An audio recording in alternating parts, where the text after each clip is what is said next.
Hello and welcome to the ROKER Report Extra podcast. I'm your host, James Lowson. I'm sitting in for Graham this week, and I'm delighted to be joined by Mark Douglas, the editor of the Chronicle, the football pages, and also a Bradford City fan. How are you doing today?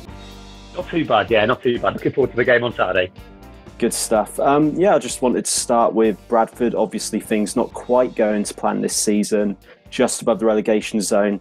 How do you think the team are getting on? Is that a fair reflection of sort of where you're at, just above the relegation spots? Yeah, I think so. It's a fair reflection of a really turbulent sort of calendar year, actually, because we sort of started the year flying high in League One, really at that stage, looking like we'd be in the playoffs for the third successive season. And I think everybody felt that, we were a club moving in the right direction, but there's just been a sort of compendium of really bad decisions by the co-owners, Stefan Rupp, who's the sort of silent partner, and Edin Rahić, who's the co-owner, who believes, I think, mistakenly, that he sort of knows football and has come in as a minority shareholder, has installed himself as director of football, meddled in a lot at the club, including recruitment, sacked Stuart McCall, alienated a lot of the supporters. It's been a bit of a disaster since McCall was sacked, but things have been going wrong behind us, I think, for longer than that. At the start of this season, they made a bad decision in who the manager was. He was a 32-year-old sort of part-time under-23 coach, a guy named Michael Collins, who lasted a few weeks, clearly wasn't up to the job. I think was probably only appointed because he was easily influenced by the owner, and it just sort of went wrong from there. And I think the one positive for Bradford from this perspective is they've obviously got David Hopkin in the last few weeks. It started badly for him. He couldn't arrest the slide initially, but they've won. They've taken 4 points from the last 6. They've got 2 clean sheets in the last 2 games, and they won on Tuesday against AFC Wimbledon, which was a massive, massive result. And there's maybe that feeling that things might be starting to turn again. Obviously, still problems with the boardroom, still the problems with the owners, but Hopkin looks like a serious football man. Definitely seems to be turning things very, very slowly in the right direction. I don't think they'd win any points for performances on Tuesday, but they certainly looked a more credible team than they had done at the start of the season. So it might be that Sunderland, if they'd played them 3 weeks ago, would have really fancied their chances of racking up a cricket score, to be honest, at Valley Parade. But it might be a slightly harder job for Sunderland on Saturday, because the club started.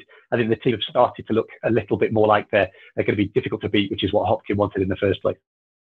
So are we potentially looking at a game against a sort of archetypal League One side, sort of make use of long throw-ins, play the percentages? Is that fair, or is there a bit more sort of nuance to what Hopkin's doing? Well, I think the big problem that City are going to have is that they recruited in the summer at the behest of the co-owner. They recruited a team that was going to play good football. So the idea was that they'd bring in a lot of kind of nimble, quick players, guys who potentially, were going to be creative footballers. We were going to have a team that knocked the ball around. We're going to play into a front man. And then they've appointed Hopkin, who, is more of a direct coach. So he's not got those players at his disposal. So I don't think we're necessarily a Route 1 team. I don't think we've got the players to play that game particularly effectively. So I don't think we'll necessarily be a big sort of physical outfit who are going to cause problems for Sunderland with long balls and big throw-ins and things like that. I think that's the sort of which City are going to turn up. Is it going to be the team that did what they did on Tuesday, which is work really, really hard, fight for every ball, and rely on 1 or 2 moments of inspiration? Or is it going to be the team that had played under Collins, who didn't seem to know what they were doing? They were caught between 2 stools, really, because they were a team that didn't really look like they could play teams off the park and just didn't have enough physicality to really threaten teams. I think what Sunderland will find from Bradford on Saturday is a team that are going to fight really, really hard. They're going to be really, really well organised. I think they've gone back to 4-4-2. They are a team that I think sort of know their roles now a lot better. And I think they'll try and frustrate Sunderland at first. I think they will play quite defensively. I think from the outset, I think they're not good enough yet to go and hurt teams like Sunderland. They're not good enough to really hurt the top teams, but they are better organised than they were before. And they're not a big team, so I don't think Sunderland have got too much to worry about that. But they are a team, I think, that now are starting to work really, really, really hard. So if Sunderland sort of felt they were going to get an easy game if they were playing this one a few weeks ago. I think it'll be harder for them. But if it comes down to quality, I think Sunderland will win the match. But if it comes down to effort and desire, Bradford have got a chance, and they have got one or two players who can open up defences. So I think Sunderland will be favourites, and rightly so. But Bradford will feel a bit more optimistic than we did maybe 2-3 weeks ago. The big issue for Sunderland sort of earlier on the season, it's not something that's quite gone away, has been teams really getting at us if they have the right mentality in the first 20 minutes. Yeah. Conceded a lot of early goals. Quite often we want one too many touches, Baldwin, Lubens, whoever at the back. We don't get the ball into midfield, and then we sort of build that mountain to climb. Is that something sort of Bradford, coming off the back of good results, might be able to take advantage of? Yeah, and it's going to be a big crowd. It's going to be a great atmosphere. And I think what we've not had this season, because there's been so much discontent with the owners, is we've not had that kind of Bradford atmosphere that we've had for the last 2 years. And I think probably Sunderland fans who went to the game at Valley Parade a few years ago will remember, what a fantastic atmosphere it was at City that day in the FA Cup. And obviously it's very easy to have a good atmosphere for the sort of last stages of the FA Cup game. But it has been a lot more downbeat. It's been a bit more. Probably Sunderland fans will recognise over the last 2 years at the Stadium of Light, it's been a bit more like that really over the last few weeks. But I think what will be good is it'll be a big crowd. It's got a feel of a really big game, and it will be a very sort of positive crowd for once. So that might inspire the players. And I do think, Hopkin he's tried to get them playing like that. It's just I don't think at the moment he has the players ready to do it. They are quite good from set pieces. They scored from a penalty on Wednesday, on Tuesday. But they have generally looked okay from set pieces, which I know is Sunderland's kind of Achilles heel. So they'll have to watch for that. And they have got one or two good players. I think Jack Payne, the midfielder who scored the goal on Tuesday, he hasn't actually been starting games recently because I think Hopkin wants a bit more muscle in there. He wants a bit more strength in there, and Payne's quite lightweight, but he's definitely got enough. I mean, he wouldn't look out of place for a team chasing promotion in League One, and he's scored goals for us this season, our top goal scorer. And I think if he gets on the ball, then he's got potential. We've also got a guy on loan from Rotherham called David Ball, who's a good creative player as well. I think we have got decent quality. It's just we haven't been able to get the ball into them at the right times really this season so far. And I'm hoping that really we've started to turn a corner in terms of form. But I think Saturday's a massive test for us because we've not come up against a team of Sunderland's quality really. Since Hopkins come in, we've played Blackpool, beaten by Charlton, and we've not really played a team who are really battling at the top under Hopkins yet. So it's a pity. If we get anything from it, that does say to me, okay, we're in business now. So early impressions of Hopkin are that this guy knows what he's doing, that he does have something about him, because I must admit, I hadn't heard of him until I found out I was doing this podcast about 4 hours ago. Had a look, one senior job at Scotland. What sort of can you tell me about him and your first impressions of him? Yeah, so Hopkin played for Bradford. He's still actually our record signing from 2001, I think, at $2.5 million, which was when we were in the Premier League. He was obviously he had a really good career as a player. He went to Livingston, and I think they were. I mean, the job he did there was absolutely outstanding. When you look at where they were when he started and where they are now, obviously in the Premier League in Scotland now. I think we all kind of know.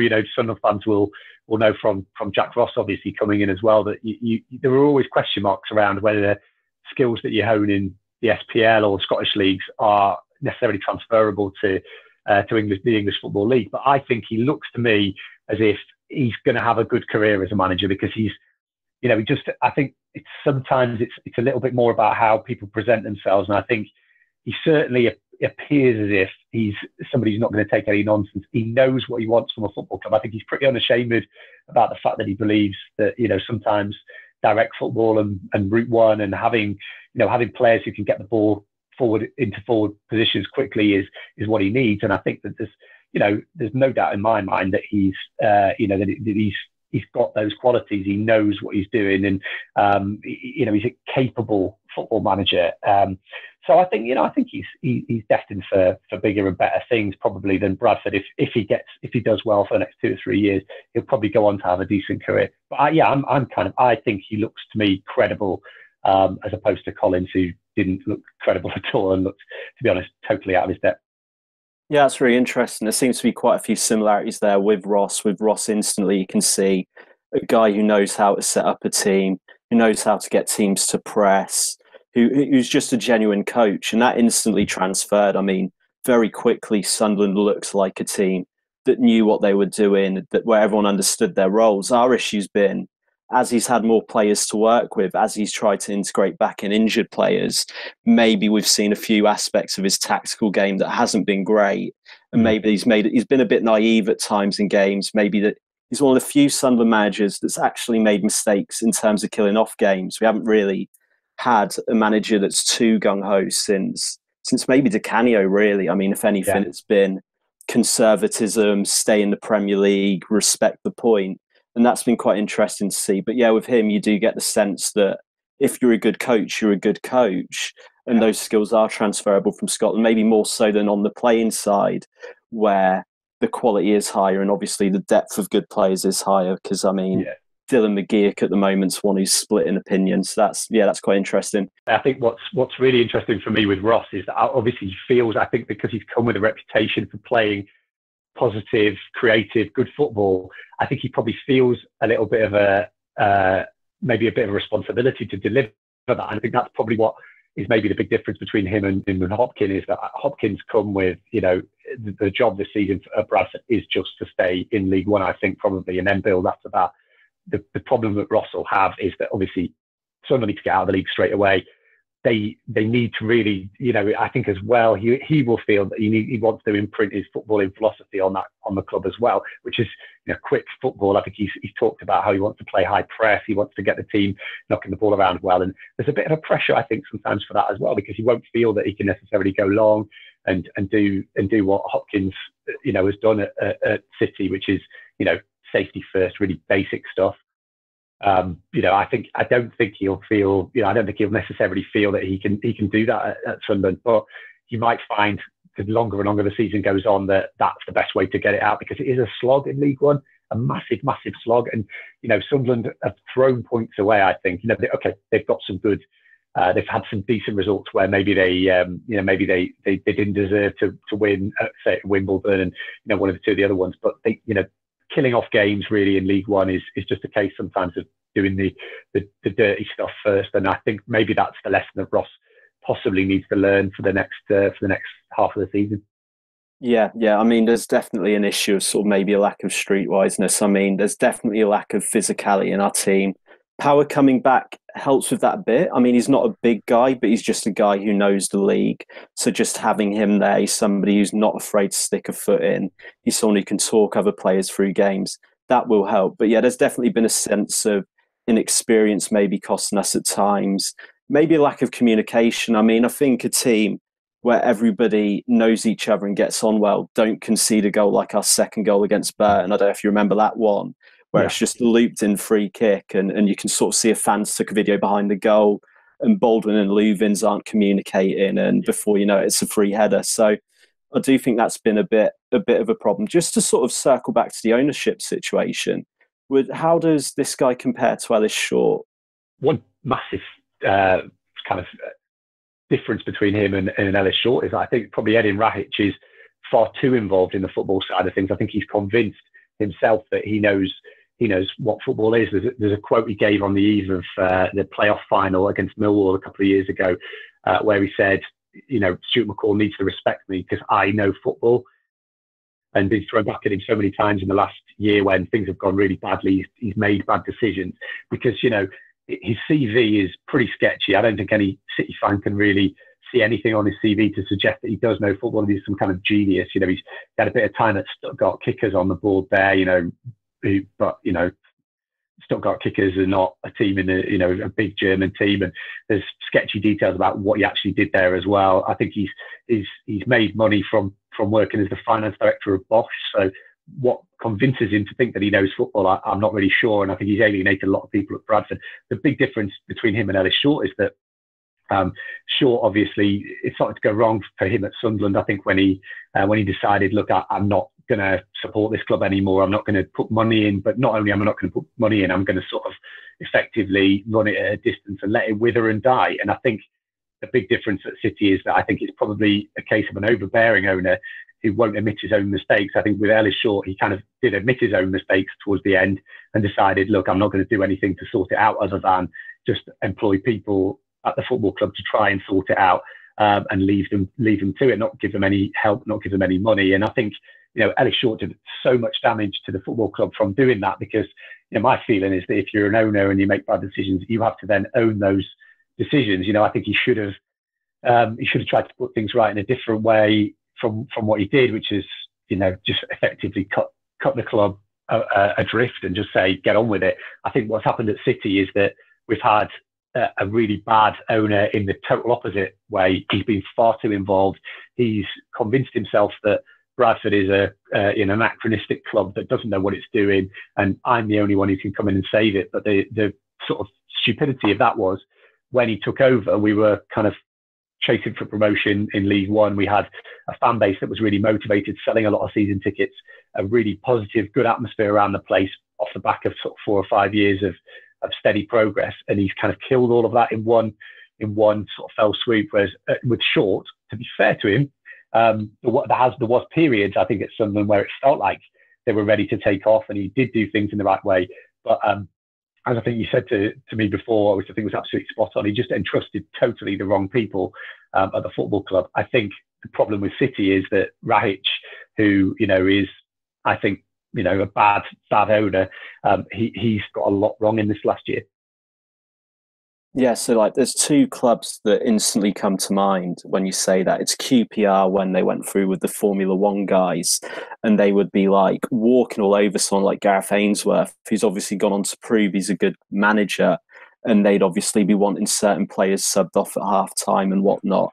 And then you also had Leeds, where they went through a bunch of managers who really just didn't have the CV to manage Leeds because they were cheap, because it meant the owner could get his own way.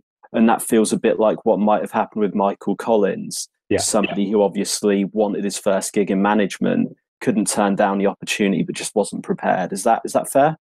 Yeah, I think so. I think there's shades of that as well. We've had the debate at Bradford whether these guys are they Leyton Orient guys? Are they going to totally tear the club apart and leave us in a situation where we're sort of fighting for the sort of very existence of the football club?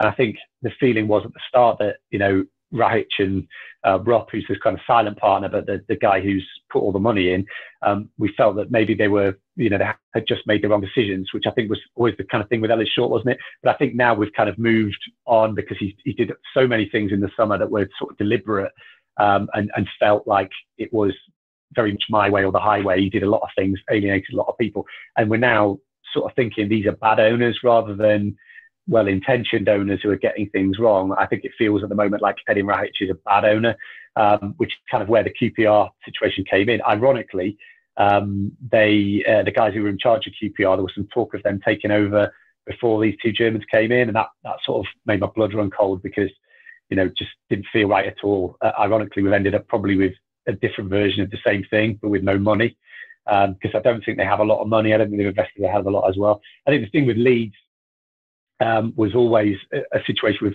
Chilino just wanted too much control. So I think you're entirely right.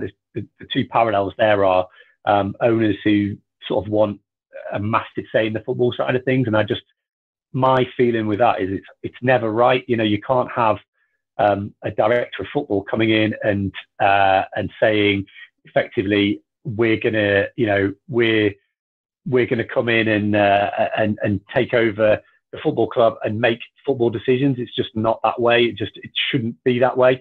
But that's how it is. And unfortunately, I feel like we have we're just stuck in this now, and we're just hoping that if they can turn around and actually change things and move things in the right direction, fair play. But they've got a long way to go at the moment. I think they've got a long way to go to get us back to where we were before they came in, which is a real shame, because the club was heading in the right direction. It's quite interesting, because obviously we just had our first little blip of the season, And it feels as though we've now reached a point where both teams just need a lift. They just need me to pick me up. Like you've got a couple good results. You've had the clean sheets, and that's helping with you guys. And we're obviously now thinking, oh my God, we've drawn against Peterborough when we should have beat them. We need to go to Bradford and make sure we're getting 3 points rather than one.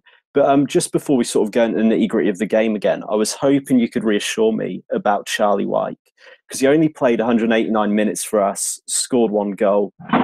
5 of those were in the check trade coat. I don't even know if that counts. But we didn't really get a chance to get a good look at him before he went down with injury. So I'm hoping you can reassure me that he is going to be a talisman and he is going to fire us up the league in the second half of the season. Yeah, I really liked Charlie White. I thought when he came in at Bradford, he'd obviously been playing at Carlisle, so he came in with a few question marks around him. At the same, a similar thing really. I think he came in for £250,000, which was more than we'd spent on a player for a long time. When he came in, it was clear from the first moment that he was a pretty good footballer. It felt like, obviously he's very good in the air. I think that's the one thing I would say is he's really, really good in the air. You see a lot of tall players, a lot of kind of big footballers who although they're good in the air, they don't seem to really have that sort of sense of awareness. What I would say, the one thing that I always felt with White was he was making the runs to get into positions where he could head goals. We've had a lot of big target men at City who, they sort of relied on the fact that they were big and they aerially they were good because they were physically good. I think the one thing about White was his intelligence, was his movement. He was really, really good at knowing where to be in the right, areas. And you can see, I think he's a really good footballer with the ball at his feet as well.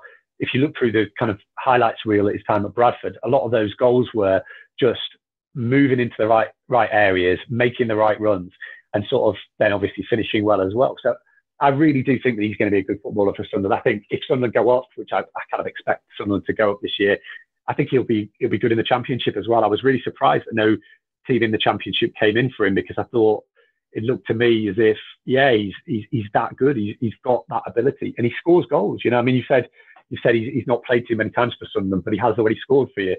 He always scores on his debut. He's always there or thereabouts. He's a dangerous player in the box, and I think he will score the goals. And I think that's when Sunderland, although there's probably a little bit of nervousness around the Stadium at the moment about the fact that the results haven't gone quite how they wanted to. I do think that second half of the season they'll probably have too much. It will be too much for other teams. You saw Wigan and Blackburn last season, and Rotherham, who obviously came up the rails as well. It does tend to be a sort of, the longer the season goes on, the more quality tells. And I think at the moment, there's a lot of teams coming to Sunderland sort of fancying their chances because, like you said, they have conceded some daft goals. But I think the longer and longer the season goes on, if Sunderland can start to put teams away, and I thought they would actually, I thought after the Rochdale game, that was a corner turn, but obviously it's not quite worked out that way. But I do think that the longer and longer they go on, the better and better they'll get. But White is going to be a good player for Sunderland. I think, it was a good buy. I think the deal worked well for both teams, actually, because City, obviously, he was coming down to the last sort of 18 months of his contract, so they needed to sell him. But Sunderland got a good deal as well, and I do think he will be a really good buy for Sunderland in the long run. And I was gutted actually for him that he got injured, because he's a nice lad as well. He's a good player. He left with sort of good relations at City. Most people felt he deserved the move, and nobody would have kind of begrudged him the fact that he obviously went. He obviously went to a bigger club, and he's a good age as well, isn't he? He'll get better playing alongside better players. Yeah, no, it's really interesting because Jerome Sinclair is kind of one of these guys who's been on the periphery. Another guy who comes into the team, we're like, we like the look of him, and then he gets injured. Yeah. But all of a sudden against Peterborough, he was holding up the ball in a way that Madger couldn't. He was showing an extra amount of strength that Madger just doesn't have. Like at times he looked like a short of Victor Anichebe. He was really impressive, and you now sort of wonder, where is White going to come back? The movement thing you said, I think, is really interesting, because obviously, like, you see a lot of shorter strikers score a lot of goals just on their movement, like a Michael Owen or Javier Hernandez. If he's a big lump and he's got that as well, that's really promising. And like you said, his hold-up play did look good, especially against Oxford when Madger was struggling. We were down to 10 men. He did the ball did stick with him, and he obviously, that was when he got his goal, and you saw a bit of his movement for that goal. Yeah. So that is really. He's a clever player. He's a clever player, and I think what was kind of underestimated, because he's seen as sort of this, the target man type. It's not seen necessarily that he's quite good with his the ball at his feet. I remember going to the game, they played Bristol Rovers last season, and he scored a hat-trick in that match. And he was unplayable that day, absolutely unplayable. And I thought at that point, this is going to be our season. We're going to go up, and it's going to be White's going to sort of stay. He's going to sign a new contract in the Championship. We're going to stay on it. It hasn't quite worked out that way. But on that day, I do remember him, thinking he's won League One. And I think he's had a few injuries, and it might take him a bit of time to get back to that level. But he will be there or thereabouts. And I think he'll get double figures this season, even with the injuries he's got. That's really reassuring. I will say my one nitpick. I was a bit surprised how slow he was. I must admit, he came on against Oxford. He was playing up front of his own, and we had 10 men. So there was often 30, 40 yards between him and the next man. I do remember seeing him run with the ball sometimes and thinking, is that the injury, or is that how fast he moves? That was my one sort of observation where I was like, okay, what's going on here? But if he's so good at all the other stuff, it doesn't really matter. Yeah, I mean, I think, I don't want to kind of big him up too much. He's obviously got areas of his game that have got to improve, and I don't think he'll ever be the quickest. But, I think it's been it was a nasty injury, actually. It was a really nasty injury that he got in pre-season. And it will take him a while to come back. I think always those bigger players, sort of target men types, it does take them a bit of time to get back. And I would hope so. Obviously, I didn't see that game. I saw the goals, but I didn't see the full match. But I wouldn't say he's the quickest. I would say that. But I think he's probably got enough in his game that if Sunderland have got players around him who can sort of cause problems, then it shouldn't matter too much. But yeah, I do. I would think that injury has definitely played a part, because he didn't really have much of a pre-season. He only played one game for us, and was taken off quite early on in that one. So he's not really had much of a pre-season. So it might take him a bit of time to get back. So if Sinclair comes in and has a bit of an impact, it might be a good thing for White as well, because he'll get a bit of time. He'll get a bit of time to sort of integrate himself back into things. Yeah, and I remember he was really desperate. I remember Ross saying that he really wanted to play in that checker trade game, because he knew his body wasn't where it needed to be. Yeah. I think he wanted to get the minutes under his belt then. So I think that probably was something he was aware of, where he's like, probably was gasping a bit against Oxford and thought, oh God, I need to get back used to playing football. So that is interesting. You mentioned Payne and Ball. I was just sort of wondering who your key players are and who might catch the eye for our fans come Saturday. I would say Jack Payne would be the one, if he plays. That is, obviously, because didn't start on Tuesday, despite the fact he came on, because we lost Jim O'Brien, who's a free agent who was signed, who's effectively, I think, was brought in to stiffen things up a bit in midfield. But Payne's definitely the player who can change the game. He's got a really, really smart feet. He can pick a pass as well. I think Payne would be the one for me. Up front, we've got George Miller, who's on loan from Borough, who had a good season for Bury last season, who will run for everything. But nothing's really been coming off for him in terms of goals at the moment. We signed Ian Doyle to replace Charlie White, but it's not really happened for him yet. I think they haven't really been playing to his strengths. It's been a bit of a he's been picking on scraps, but he is a good player. He scored a lot of goals last season, and I think he probably will come good in the end. But I think really we're short on players who you'd say he's the answer. He's somebody who's really going to go and change games. The one player I would say who I do like, who's probably at Championship level as well, is Sean Scannell, the winger. He was at Huddersfield. He was at Huddersfield before we signed him, and he started the season really well. He's quick. He's decent. I think he's got plenty of potential as well. But we just haven't really been playing that kind of 4-4-2, two wingers going down the wings and swinging balls in. We haven't really been playing that way. So I think he's had to be a little bit more of a sort of put in some more workmanlike performances. But Scannell's the one, if Payne doesn't start, who'll cause problems for Sunderland if he gets the ball in the right areas. But we just haven't scored enough goals this season yet. So I would sort of hesitate from saying the strikers are necessarily going to cause too many problems for Sunderland. So I'd say more Scannell would be the one. Defensively, we're looking a little bit better than we were before. So I'm keeping my fingers crossed that we can kind of keep Sunderland out. But I do think Sunderland will get some opportunities on Saturday, because we rode our luck massively against AFC Wimbledon on Tuesday. They had 3 or 4 chances. I don't know whether any fans have seen the viral clip of the penalty incident right at the end, but how the referee didn't give a penalty when he gave a free kick outside the box when the 2 players were inside the box. I mean, they were about 10 yards inside the box. He gave a free kick. No idea how he managed to do that, but that's been the kind of story of our season. We've not tended to get those decisions. We've made a lot of defensive mistakes. So I think Sunderland will get chances on Saturday. It's just, if they don't take them, they might give us away into the game. And, then I think with a big crowd behind us, it's, we've got a chance then. But I think Sunderland will get chances. I'm not sure it's a foul, it's embarrassing. I didn't think it was a foul, actually. Yeah, I didn't think it was a foul, but, when you give the foul, but then to be in the box, unbelievable. It was one of those where I kept on seeing it pop up on social media, and then I was like, oh shit, the game was involving Bradford, I better watch it. And it is. Oh my God. I feel so sorry for him, because refereeing such a crappy job, and that'll define him. I mean, was it Stuart Atwell who gave a goal when the ball went? No, didn't give a goal when it went through the net, and that's just all anyone thinks of when they think of Stuart Atwell.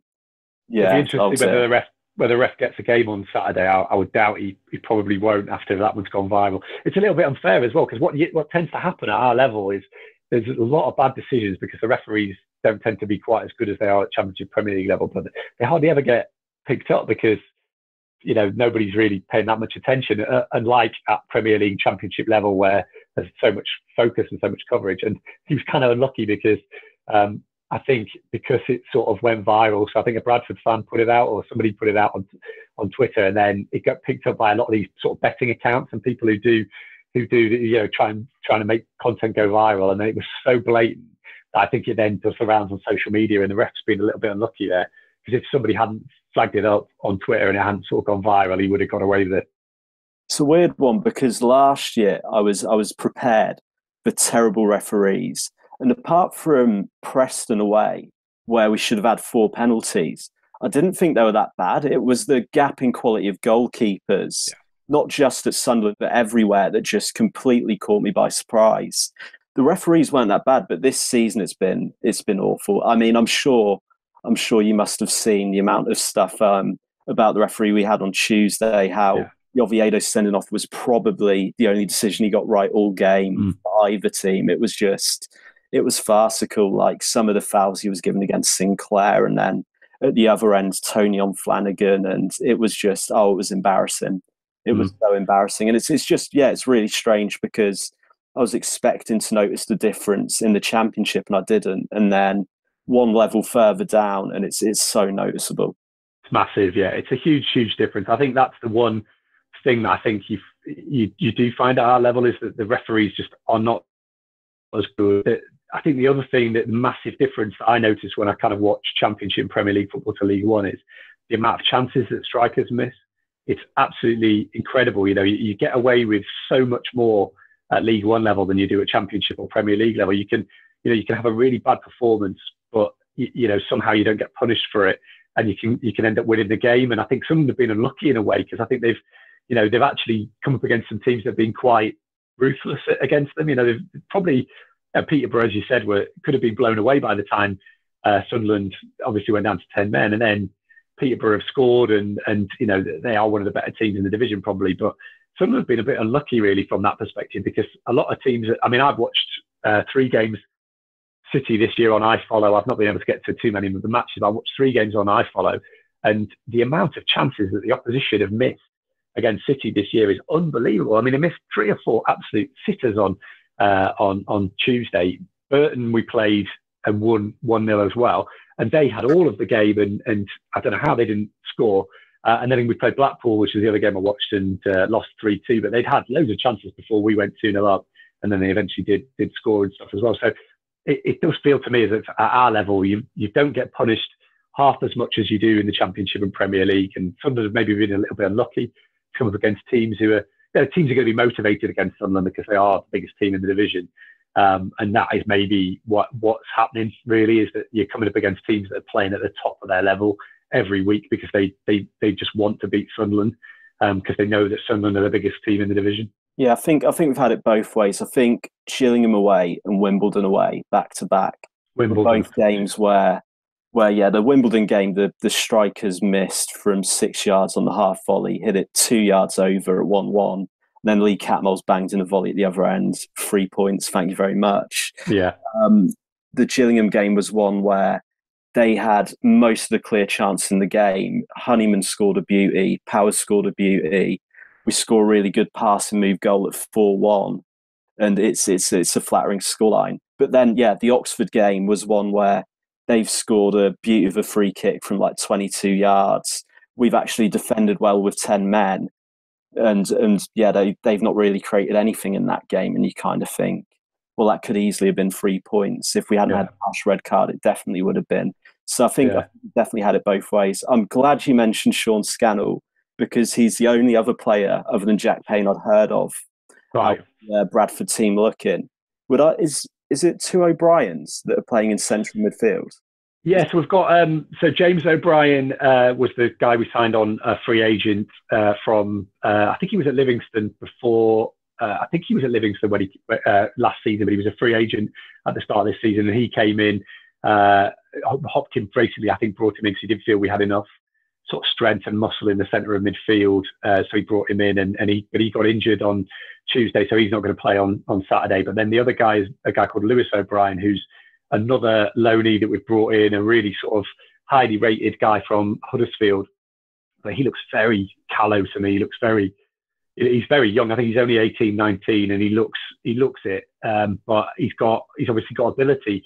He's very highly rated by Huddersfield. I think they've got hopes that in the future he's going to go on and have a decent career. So it's him and O'Brien at the moment in the middle, and Payne is the other one. We've got a lot of players in on loan from Huddersfield. Actually, we've got 2 players in on loan from Huddersfield. We signed Sean Scannell from them as well. I mean, they are big rivals, so it's been a little bit galling to see them sort of in the Premier League and loaning as players, effectively using us as a bit of a kind of feeder club, which is utterly galling. But I think the 2 midfield it doesn't look quite right to me at the moment. It looks a little bit like it's not quite worked. We've had 2 guys injured at the moment. Hope Akpan, who was at Burton last year and had played at Blackburn, who's a bit of meant to be a kind of enforcer, meant to be a sort of guy who wins the ball and plays it short. And then the club captain was signed in the summer, a guy called Josh Wright, who's brother of Mark Wright from Towie. But I mean, I've got to be honest, from what I've seen of him so far, he doesn't look that good, to be honest. He wins the ball and plays it short, but he doesn't seem to have a pass in him at all. So he's got a long way to go, but they're both injured at the moment. So we've signed sort of 6 or 7 midfielders in the summer. And I wouldn't say any of them, apart from Payne, really at this moment have really looked up to it, to be honest. And we signed a lot of young players. The idea was, Rahić's big idea was to sign young players who'd improve. We could sell them, and then we'd sort of make the money from them. And, I think he thought this was a big sort of bright idea, buy young players, improve them and sell them, and then reinvest the money. Well, every team in the lower leagues tries to do that, and they probably do it better than we do, And a lot of the players that we've signed are young players. You wouldn't have heard them because they've not really had massive careers so far. So a lot of the players we've got are young players, or players who've either come through academies. I mean, we signed a guy called Joe Riley from Manchester United, who's a right back, and I mean, again, he doesn't look to me as if he's ready for it at the moment. Similar to Lewis O'Brien, I think at the moment, a pair of them sort of look quite young, and hopefully they'll get better as things go on. And we've had a lot of success with loan players and young players in the past, but I think the balance is wrong at the moment at City. They need more experience, they need more know-how in League One, and I think probably that's what Hopkins will be looking to do in January if he's given a bit of a budget. That's been one of the best things in terms of this season as a Sunderland fan, has been watching Gooch and Madger. Gooch didn't really get enough chances last season, but Madger just wasn't ready last year. There were so many games where he'd be playing against big centre-backs that just have such nous and know-how, and you'd go 50 minutes without seeing him. it's been really good seeing those two sort of flourish. Sort of now they are ready. Now they're ready to go, and especially with Gooch, you kind of think they're probably a bit too good for this level. But that's definitely been a plus point for us, sort of seeing the other side of the equation where you see a young player sort of have setbacks. I remember seeing Gooch Millwall away, where he didn't make the 18 and it's freezing cold and he's walking off to watch the game in the stands. I just remember thinking, he must be hating this. Like, I can't remember who the two wingers were that game, but he must be thinking, how am I not in this team? How am I not in this squad? And you'd imagine he's probably now using that as motivation to kick on. But it's obviously great when you see it the other side, but it doesn't always happen. I mean, and I think the difference with those guys would be that they're obviously academy products from Sunderland, and I think Sunderland have got a good academy. I know there's been it's been sort of a topic of debate, but I think they've got good players coming through from there, and that's where I think we've made the mistake of sort of thinking we'll sign other players who've been released by other teams' academies, and I don't think to me, it doesn't feel at Bradford as if those players are, necessarily ready. They come in from other academies. They maybe, you never know what kind of background they've had. At least with Sunderland, those lads have had a good grounding. You'd hope that the kind of the attributes that Kevin Ball used to put in at the academy, they're still there. You can see from a lot of the lads who came through Sunderland's academy have that, like you said there with Gooch. A lot of players would have just said, do you know what? This isn't for me. But he's fought back, and it's the same with a few of the other guys there as well. They know they're going to get opportunities. They've got, they seem to have the right mentality. They're not always good enough, the lads who come through the academy at Sunderland, but they always seem to have the right mentality. And a lot of them who don't make it at Sunderland seem to go on and have careers elsewhere.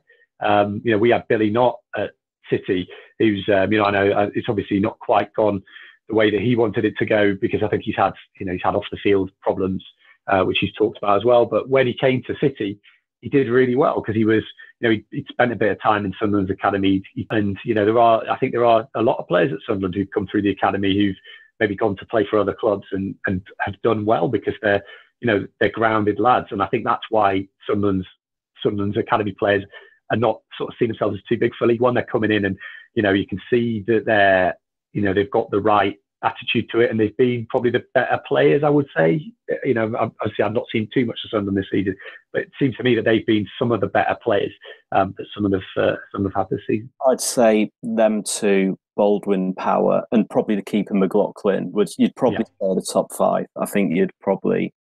Oh, and Catamol's been very good, actually. Yeah. Much to my surprise, hands held up on that one. You can tell now he's buying into it. I mean, against Coventry, the game was awful for the first, however long that first half took with all the injuries. But he was the one there trying to get his foot on the ball, trying to just sort of get the team going, get everyone involved, and you can tell he's up for it now, which is great. So, what sort of formation do you reckon you'll line up with on Saturday? I think it'd be 4-4-2. I think they messed around a bit with 3-5-2 earlier in the season, but I think Hopkins has sort of brought them back to that 4-4-2, two banks of four. He wants his defenders to defend. He's not particularly interested in them playing out from the back. He wants. I mean, he brought. We've got two centre backs who I think are really capable. We've got a guy called Anthony O'Connor who signed from Aberdeen. They've got a guy called Ryan McGowan who was also in Scotland as well. He was at Hearts for a while. He's Australian, ex-Australian international. Who looks, to be honest, I think he looks like a good player. He's no nonsense sort of centre back. So the spine of the kind of team, the two defenders look pretty good. The team, as I said, the midfield balance hasn't been quite right this season. We tend to play on Tuesday. Sorry, we played with two up front, George Miller, and then a guy called Kai Brunker, who we signed from the lower leagues in Germany at Rahić's kind of behest, and he's just not good enough. But he's very big, very sort of strong. Doesn't seem to be able to control a ball, but he's up there for his presence really. I'm hoping that he won't play on Saturday, but that's kind of where we've been. So I think he's trying to bring in the spine of the team, make us difficult to beat, just get us back to basics and get us hard to beat again, so that we can pick up enough points to kind of get ourselves away from danger. So I think it will be 4-4-2 on Saturday. I think we'll match up in that case. I think we played 4-4-2, and it worked so well until Oviedo's red card against Peterborough. I think we'll match up. I think we'll see if we can get 60 minutes from McGeady, who couldn't run in the second half, but was amazing up until then. Yeah, we'll probably go to midfield two of Power and Catmull, get those two playing together for the first time in a month. And yeah, I think we're good for a goal. I think what will come down to is whether you get yours, whether you score first, and then whether everything's the house of cards falls over really. But I think we'll go out to attack in that case, because that was the problem at Burton. Was Ross was playing a team that always play 4-4-2, plays a midfield two of Honeyman and Catmull, and all of a sudden they're playing a midfield three and we can't get a kick. And then obviously we had Sinclair on left wing, and he's not a left winger in that game. And that was a big issue. But if you're playing 4-4-2, I reckon Ross will see that as an opportunity to go away from home and get 3 points and be positive himself. So it'll be interesting to see how it plays out. Yeah, I could see that. I think the issue for me will be midfield. I think Sunderland will probably have, they've probably got the better players in midfield. I think up front, as I said, it's not quite worked for us yet. Defensively, we've been pretty good the last few weeks, so it will be a question for Sunderland: can they break us down? Do you have the players to get in behind our lads? I think it's going to be difficult for Bradford to keep a clean sheet for 3 games running. I think this is the best team they've played this season so far. We haven't played any of the really top teams yet. We've not been able to so far compete with any of the teams at the top. We played Barnsley in the second game of the season and they just ran all over us. Charlton were too good for us. Doncaster kind of outplayed us the other week as well. They've been decent as well. So, I'm kind of aware that we are probably a bottom half of the division team at the moment.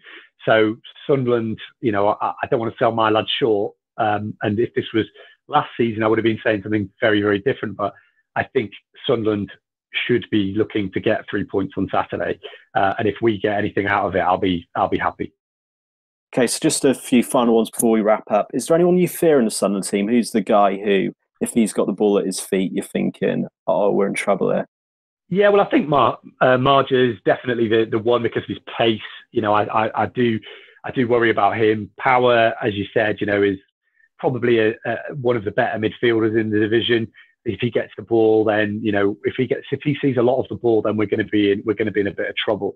But I do like Sunderland going forward. Maguire, I think, is a good player. Has done a lot. Has looked pretty good. I think so far this season as well, like you said. But yeah, I think he is. I think he's got a bit in him. He's got that that pass he can pick. He is.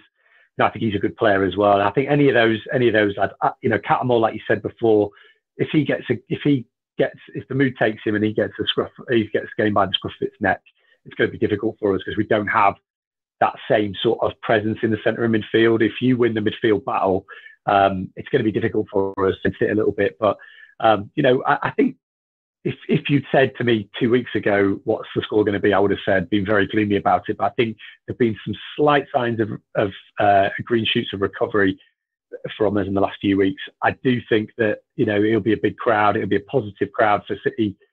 For once, it'll be, the ownership issues will be forgotten and it will be a sort of, this is one of the bigger games. I think you'll get in the whole of the Midland Road stand. So that's always, that always kind of inspires, I think, the home crowd, when you get that's usually a stand for the home fans, and they get moved out when we play one of the bigger teams. So that usually means the atmosphere is better because you just get this massive sort of crowd, and a really big away crowd usually means the atmosphere is really good. So I think we'll sort of play on that, and hopefully that will kind of inspire us a little bit, because the atmosphere hasn't been that good at home this season because of the off the field issues. But I think it will be on Saturday, and it'll be it'll be a good atmosphere, and hopefully I'm hoping a close game, because if it's a close game, then I feel we could nick something.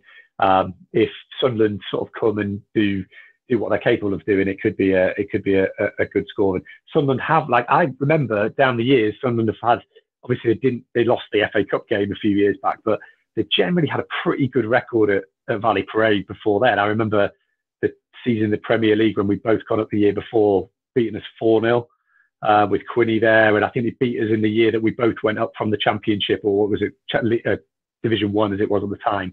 Sunderland ran away with the league that year, but we finished second, and Sunderland came, I think, towards the end of the season when we were playing really well and won 1-0.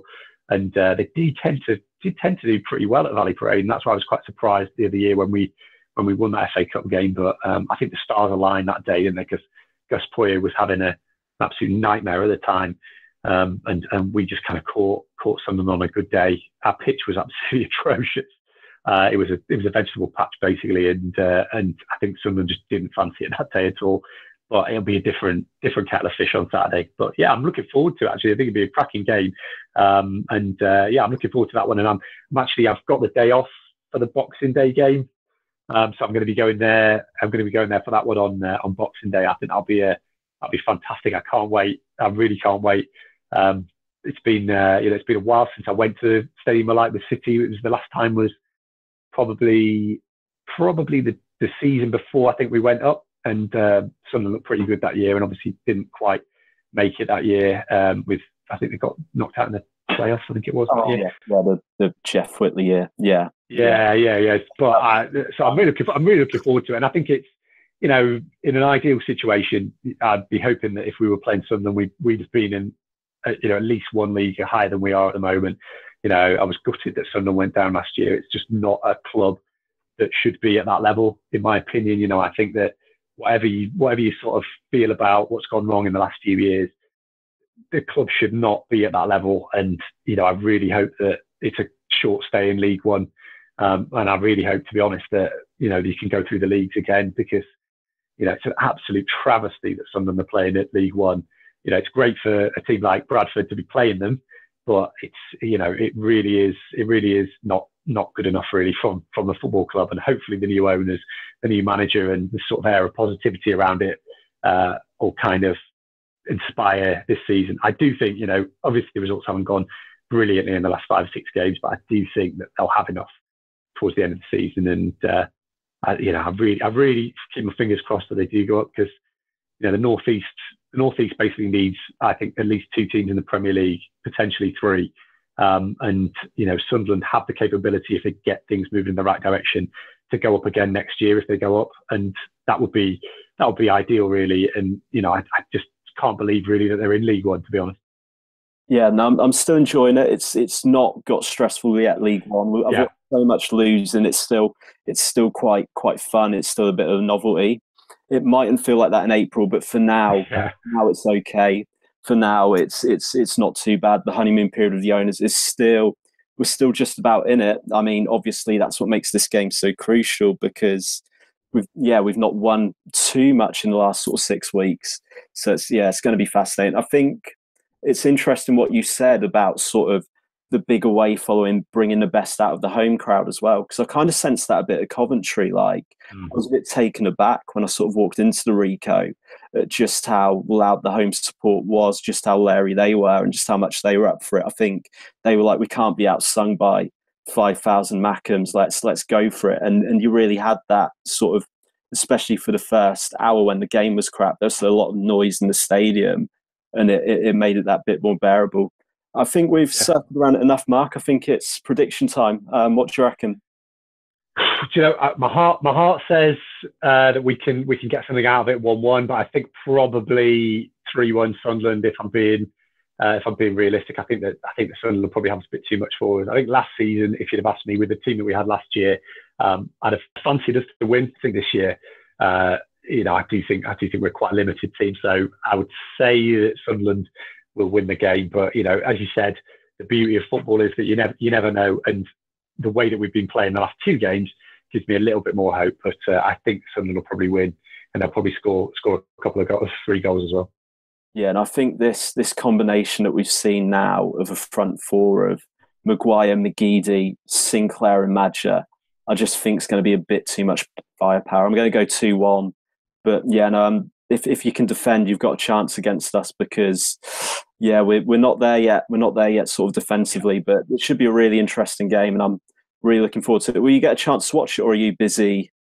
No, I'll be working Saturday. It's the sort of curse of working in football, is that you don't get to see as much of your team as you'd like. So I tend to kind of get the international breaks and things. Although that was always the bonus of Sunderland and Newcastle being in the Championship or Premier League. You knew you had a kind of weekend off to go watch Bradford. But no, I won't get there. But I'm hoping, as I said, I'm definitely going to one on Boxing Day, and I'm hoping that I'll get to see a few more games before the end of the season. But I'll be keeping an eye on it, and I'll be paying attention to what's happening. I do think that, as I said, I do think that it should be a good game anyway, and I think it's probably one of the few games I would say that some of the fans would have looked at the start of the season and said, yeah, I could see us kind of, enjoying that one because it's a big stadium. It's a Championship Premier League stadium in a lot of ways. It's probably better than some of the stadiums in the Championship and Premier League. So it's not a kind of rickety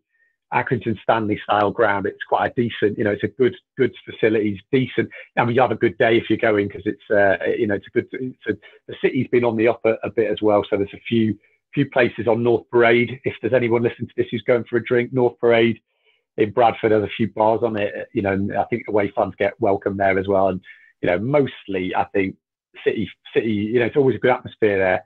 But it's kind of a competitive atmosphere as well. But I think a lot of you get a good welcome in Bradford because it is. I think when there's a big away following like that, there's a bit of a buzz around the city. So it should be a good day. Brilliant stuff, Mark. Thanks a lot for giving up so much time. It's been really fun chatting. Thanks a lot. No problem. Cheers, mate. Enjoy your evening. Cheers, mate. Thanks, man. Cheers.